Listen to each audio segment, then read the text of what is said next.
Hey, our scripture today is very, very familiar. Why don't you read it along with me? I think we have it on slide. Psalm 23. The Lord is my shepherd, I shall not want. He makes me lie down in green pastures. He leads me beside still waters. He restores my soul. He leads me in right paths for his name's sake. Even though I walk through the darkest valley, I fear no evil, for you are with me. Your rod and your staff, they comfort me. You prepare a table before me in the presence of my enemies. You anoint my head with oil. My cup overflows. Surely goodness and mercy shall follow me all the days of my life, and I shall dwell in the house of the Lord my whole life long. That was the very first scripture that I ever memorized.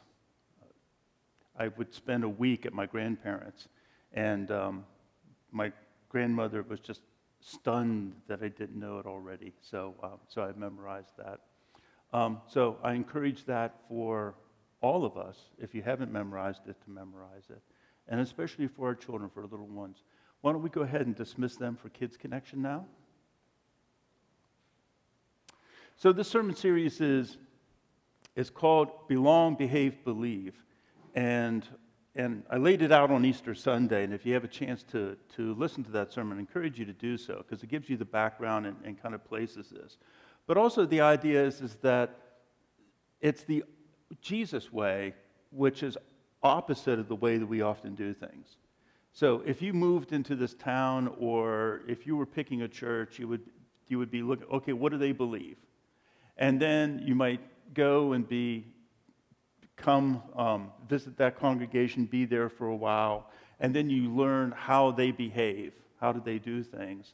And then eventually you may join or have a sense, okay, I belong here. So, but Jesus does it the reverse. He calls us into relationship to belong first. And then we might learn about behaving. And finally, I think all of us are still trying to figure out exactly what we believe. I mean, I'm constantly astounded by all the things, things you should know by now and stuff like that. And then suddenly it dawned on me the other day, I still believe there was only 3 particles in an atom. And now they're up to, I don't know, like 27 or something, like protons, neutrons, and electrons. All of us learned that in school, right? And now there are quarks and subatomic and all this other stuff. When I came here, one of the interesting things is that as pastor is well, what do you believe and how do you behave, especially the behave part. So there was all kinds of questions like, what's your normal order of worship? Well, we really don't have a normal order of worship. Every pastor has done it somewhat differently. Okay, what does the pastor wear to preach? Well, there isn't any normal dress that the pastor uses because every pastor has done it differently. What kind of things do you put in the bulletin? Well, we've tried all kinds of different things. The number of candles on the altar, 4. 4 candles go on the altar. So there were certain things that was really, really clear. I mean, everything else is up in the air. And you have to realize that I haven't preached every Sunday in a church for probably 25 years before I came here. Because I was doing specialized ministry, both on a staff member as a church focusing on pastoral care, and then prior to that, doing all pastoral counseling and administration of a pastoral counseling center. So this entire rhythm of how churches do things, it's like, okay, well, what I'll do is I'll do what I've always done as I did interim pastors, find out how you do things, and then do it the way you're used to for a while, and then if we make any changes, make them gently, carefully, things like that. And then I came here, and it's like, there is no pattern, there is no way of doing things. Oh, but if I did do something that was different, I got told about that. So surprise, we don't do it that way. Oh, well, I asked, and so behaving is always a little bit tricky. So I don't know what to tell you as people that are visiting, people that are home, people whatever. I don't know how to tell you how to behave here. Like maybe misbehaving is normal and acceptable, or at least that there's flexibility, so that's good. But the important part is belonging. The focus is on belonging.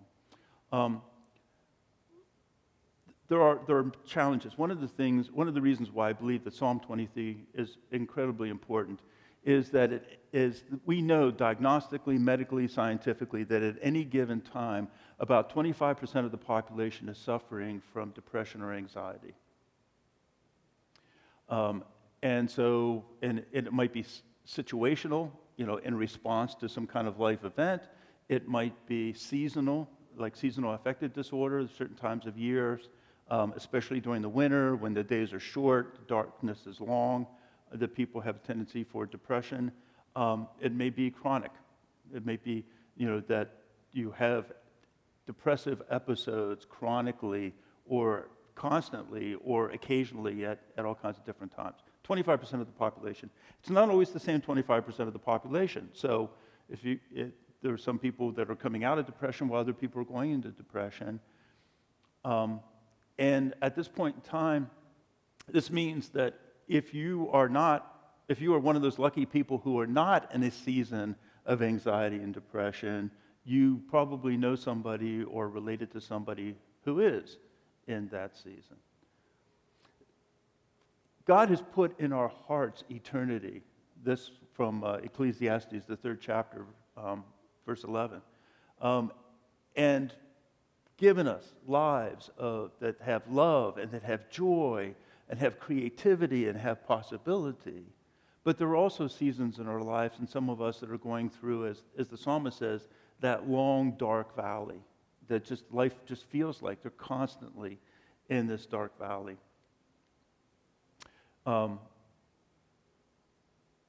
This has gotten worse within the depression and anxiety rates within the last 50 years have been much worse than they were before. The suicide rates are much, much higher. Suicide used to be a middle-aged man's illness, disease. Now the suicide rate among youth has quadrupled in the last 20 years. It's interesting that in the Amish community, depression and suicide had remained about constant. So one of the things that they're wondering about is that this increase in anxiety and depression and suicide is being caused by the dramatic changes that are happening in the world, the complexity of life, and especially for youth, a lot of it has to do with social media and the popularity. I mean, it used to be that you could go to high school and you had to deal with all the drama that was there and the bullying and all those other kinds of things. But now the bullying and the drama is happening anywhere you have your phone, and your phone is always in your hand and always in front of you. Like, none of us would ever be caught dead without our phones, right? It's attached to me. Actually, okay, yeah. Just want to make sure I have it. Because you get anxious if you don't have it, right? You don't know where it is, and it buzzes, and it's like, I'm not going to touch it. I don't need to check now. No, I really do. Something may have happened, Back in the day, like you think about the Amish. If something happens in the community, they may not find out about it for a long time. They don't even have a telephone tree to call everybody.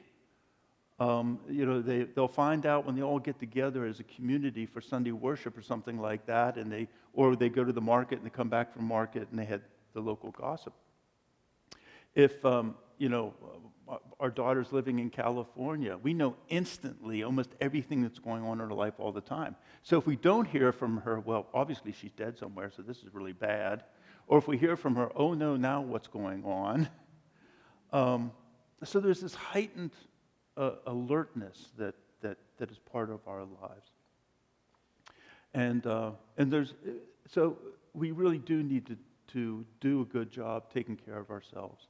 The other thing that's kind of interesting is my doctorate is in pastoral counseling, and I've met with a couple of people at different times from the community, the congregation, and somebody said to me one time, she says, I bet you had people like lined up at the door to come in to see you because of the things that people are struggling with, and you're really, really helpful, and those things. And I said, no, not really. Why? I said, because this is Stewartstown. Well, I don't really mean it that way, because everybody believes that you're supposed to suffer this alone, and if you share your burdens with anybody, you are burdening them. You need to pull yourself up by your bootstraps. That somehow depression and anxiety is a sign of weakness, and all of that is nonsense. We really do need to bear one another's burdens. We need to be with one another in these things. And one of the reasons why I'm convinced that, well, in the Amish community, this might be a factor, but in other places, people that are well connected, people that have a sense of belonging, they have a community that if they don't show up, somebody checks on them. Hey, missed you at church on Sunday, or missed you at the diner in the morning every day that they're there, or something. That you're in healthy relationships. Because one of the things we know in anxiety and depression is that, and it's kind of a chicken and egg thing, that as a person becomes anxiety and depressed, anxious and depressed, they have a tendency to withdraw from relationship when that's precisely what they need the most. Or because they are isolated, they're kind of withdrawn from relationship, then they're more likely to become anxious and depressed. And so, God knows that we need community. We need to belong to one another and care for one another, because none of us are wired to go through life alone. We're just not. And yet, even the emphasis that I was talking about earlier about individual sins, or that somehow, what you believe, and it's your life, and it's your choice, and it's this, and it's that. It's like, no, we belong to one another. We really do. But most importantly, we belong to God. That the message of Psalm 23 is that even though we walk through the dark valley, even though there are those seasons, those times in our lives, God is always with us. The nature of life is that God pours out love and joy and possibility into the world, but we live in a very broken and imperfect world, and God is constantly with us. So in that piece where you're going through a time in your life, and there's help available, reach out, call me, call the hotlines. There's always help available. Go to the emergency room at the hospital if you need to. There's always help available. So if this is kind of triggering something in you, let me know, and make sure you seek help. But the piece of it is to always know for yourself and for others, God's aware. God knows already. The Good Shepherd is on duty and is most frequently found with the lost, the sheep that can't keep up with the flock, the ones that stray off, the ones that are lost. God is with them. God knows. And one of the things that's also interesting in this, and has to do with our way of belonging to one another, and also what God does, do you notice in Psalm 23, God never says anything? Sometimes just being present is enough. So God, he makes lie down, he leads, is with, comforts, prepares, anoints, dwells with, doesn't say anything, but God is there and God is aware. When I was going through my training, I would go into all kinds of different situations. In the clinical pastoral education, but then just in ministry in general.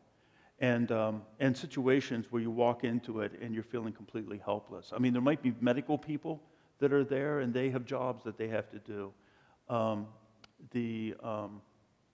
The coroner might be there and they have things that they're doing and you can't do anything. But be present. And that your presence is a symbolic representation, at least for pastors, it's somewhat being a symbolic representation of the presence of God. But pastors are not the only people for whom that's true. Pastors are kind of the called apart to be symbolic for all of us who are followers of Jesus Christ of who we are to be. And that part of this Christian community, any of us, by our presence, can be the hands, the feet, the presence, the beating heart of God in the room with the person or in that dark valley, whatever that is. So it doesn't matter what you believe. It doesn't matter necessarily how you behave, but you always belong. And your presence can make an incredible difference. And sometimes there are times, I remember one incident with clinical pastoral education. I was called to go and to baptize a baby that had been born dead. We don't do that. That's not what the church does. We don't baptize the dead. But I'm not going to split hairs in that moment and just show up and be present and be a sign of mercy and love and grace in a horrible, horrible situation for this family. Sometimes God calls us to do things that are extraordinary. But just showing up, just being present is extraordinary. Don't be afraid of saying the wrong thing. You really don't have to say anything. Don't worry so much about being afraid of being in the wrong place. If we show up, God will lead us and show us what to do. And in this way, God accompanies us through the dark valleys, but we also accompany one another. We're in this together. You find over and over and over again in the scriptures these great journeys. I mean, Jesus' entire ministry was a journey. It was eventually heading towards Jerusalem for the final chapter, for the final things that were going to go on. But they were walking. The entire first 5 books of the Bible is a journey, including 40 years wandering in the wilderness. Our faith is a walking faith. It's going somewhere. And on this journey, we always have companions. Again, God is always with us. And we need to be with one another. And the reality of it is that we really don't know how to do that. We don't know how to do it well. Sometimes we don't know how to do it at all. And yet, there's so much of life and being God's people that is just showing up. So,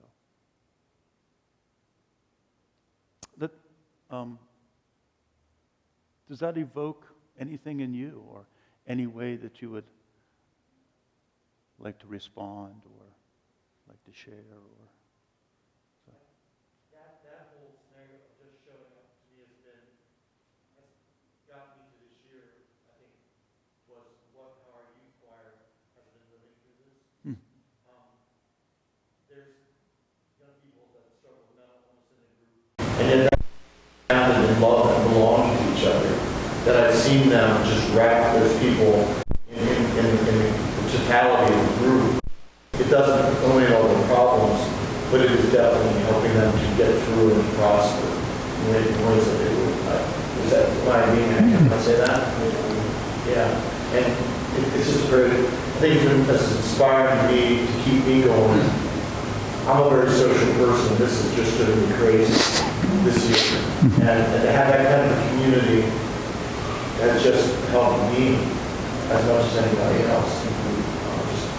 There's amazing young people. And I think when you talk about getting away from your phones, they don't do that. They don't get away from their phones. But I think when they come here because they know this is the place where they're safe. And they're loved. yeah. I don't know if you could hear what David was saying, but for just the example of the youth choir and that community, and they're caring for one another and just showing up in one another's lives has sustained them through this year. I don't get to spend as much time with them as I'd like to, But I've seen that happen over and over again. Them looking for and spending time with one of their members that is having a rough time. Even in the middle of a concert, somebody kind of breaking down and wandering off, and 2 or 3 people going after them to give them a hug and stay with them until they were ready to come back. And if they weren't ready to come back, just stay with them, because that's what we do. That's what we do for one another. So, well, let's enter into a time of prayer, and then we'll go into our last song. Good Shepherd, great Shepherd, you watch over us, you provide for us, you are with us, you protect us, you lead us. We thank you and we praise you. And you call us to belonging, Lord. You're over and over again, you're letting us know that we belong to you. And as part of your flock, we also belong to one another. So we thank you for the outpouring of your love and relationship. And I ask that we may bend our lives towards one another, leaning towards you and towards one another as we care for one another in your name. Whatever the walls are, Lord, whatever keeps us from being vulnerable, from letting other people in, Lord, give us that sense of safety and love and purpose that can only come from you. And we will thank you and praise you all of our days. Amen.